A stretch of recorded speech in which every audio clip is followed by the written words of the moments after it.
చూస్ country delight, live better. ఇప్పుడే country delight app ని download చేసుకోండి. నమస్కారం. రేపటి పంచాంగాన్ని అలాగే రేపటి రోజుకున్నటువంటి వైశిష్ట్యాన్ని ఇప్పుడు చూద్దాం. రేపు 7వ తారీఖు అక్టోబర్ నెల 2025వ సంవత్సరం మంగళవారం.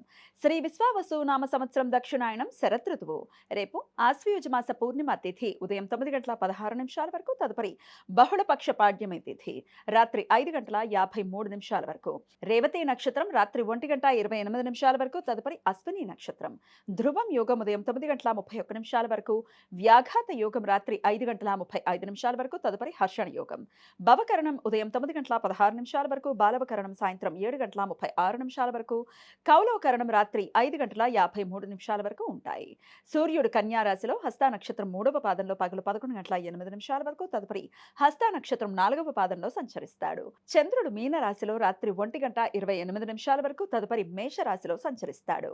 నక్షత్ర వర్జం మధ్యాహ్నం 2:45 నుండి సాయంత్రం 4:10 వరకు, అమృతకాలం రాత్రి 11:19 నుండి 12:45 వరకు. రేపు సూర్యోదయం ఉదయం 6:07 సూర్యాస్తమయం సాయంత్రం 6 గంటలకు, చంద్రోదయం సాయంత్రం 6:06 చంద్రాస్తమయం లేదు.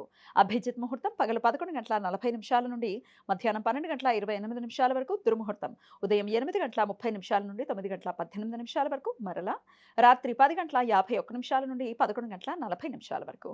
రాహుకాలం మధ్యాహ్నం 3:02 నుండి సాయంత్రం 4:31 వరకు, గుళిక కాలం మధ్యాహ్నం 12:04 నుండి 1:33 వరకు, యమగండం ఉదయం 9:06 నుండి 10:35 వరకు.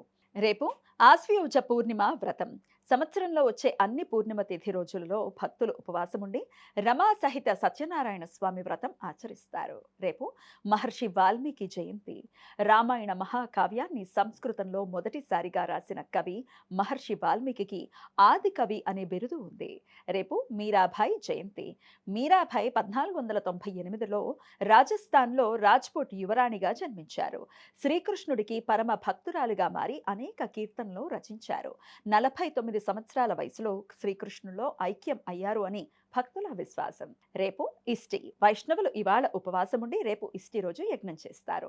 మంగళవారం అశ్విని నక్షత్ర కలయిక ఉండటం వలన సర్వార్థ సిద్ధి యోగం, అమృత సిద్ధి యోగాలు రేపు రాత్రి 1:28 నుండి ఎల్లుండి సూర్యోదయం వరకు ఉంటాయి. ఈ సమయంలో నూతన వ్యాపార ప్రయత్నాలు చేయడానికి, కొత్త పనులు మొదలు పెట్టడానికి అనుకూలం. భౌమ అశ్విని యోగం రేపు రాత్రి 1:28 నుండి ఎల్లుండి సూర్యోదయం వరకు ఉంటుంది.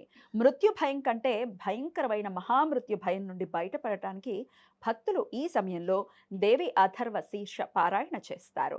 ఏకార్కల దోషం రేపు రాత్రి 1:28 నుండి రాత్రి 5:35 వరకు ఉంటుంది.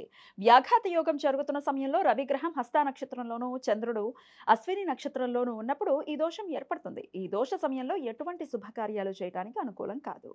శుక్రపంచ సప్తశలాక వేధ రేపు రాత్రి 8:07 నుండి రాత్రి 1:28 మధ్య కాలంలో ఏర్పడుతుంది. శుక్రగ్రహం ఉత్తర ఫల్గుని నక్షత్రం 1వ పాదంలో సంచరించే సమయంలో చంద్రుడు రేవతి నక్షత్రం 4వ పాదంలో ఉన్నప్పుడు ఈ వేధ ఏర్పడుతుంది.